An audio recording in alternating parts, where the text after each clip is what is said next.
Hi, I'm Nick Reynolds, and in this video I'd just like to talk a little bit about my approach and how I came to end up playing this sort of solo chordal style. Again, like I say, I like playing bass lines and just normal bass stuff. Obviously, I do a lot of jazz gigs, I did do a lot of function band gigs and various sort of funk bands when I was younger, but I mainly just play jazz these days.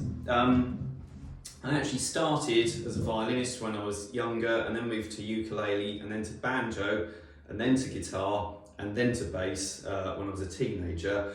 I definitely fell in love with the bass, and I would like to categorically say that although I do play things that seem a bit guitaristy and up here sometimes, yeah, the bass is my instrument, and I would always be happy to spend an entire day walking around bass guitar shops trying basses. I would never do that with guitars.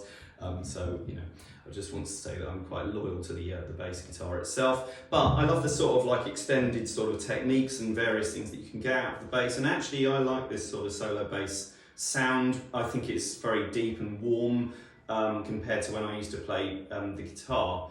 So some of the influences that I have as a bass player, interestingly, I was sort of brought up really listening to people like Jack Bruce and Paul McCartney first of all, and those are the bass lines I learnt first.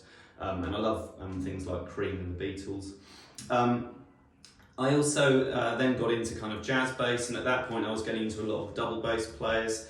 Three of my favourite players would be Charles Mingus, I think just because of the sheer passion he brings to his music and the kind of whole package of his playing and compositions and so on and so forth. But I also love Scott LaFaro, Bill Evans, bass player, because I love the way he interacts and comes up with all these different phrases and actually withholds the kind of walking bass, often sort of like creating counterpoint, and then when he does go into his walking, it just feels absolutely amazing. But similarly, I like Charlie Haden, and I love Charlie Haden's sort of simple economic approach to playing. In terms of electric bass and jazz, I think the two big ones for me really are Steve Swallow, who I discovered when I got carpal tunnel syndrome. I thought that was kind of the end of my jazz playing, because I couldn't really imagine playing bass without using sort of fingerstyle. But then suddenly found his album, I found his playing on the album Quiet by John Scofield, which is a really good example of Steve's playing and his soloing, which is absolutely stunning, I think.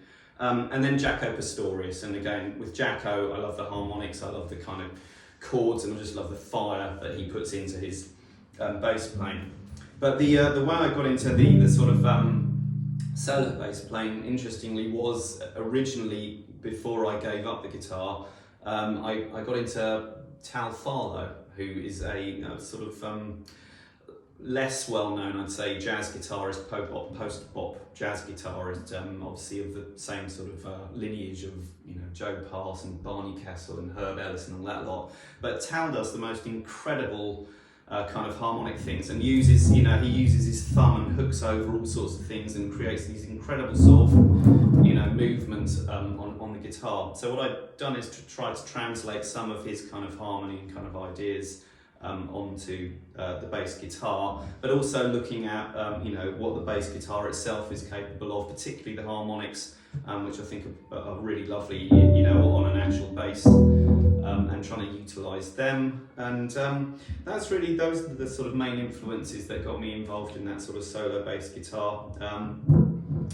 I will be putting up, actually, the next performance I'm going to do is a series of my own compositions, and there I will be playing with a guitarist and a drummer, and I'm playing the bass. That'll be in March, and that'll show more of how I actually play the bass as a bass player rather than kind of solo stuff. Anyway, that's that. Thank you.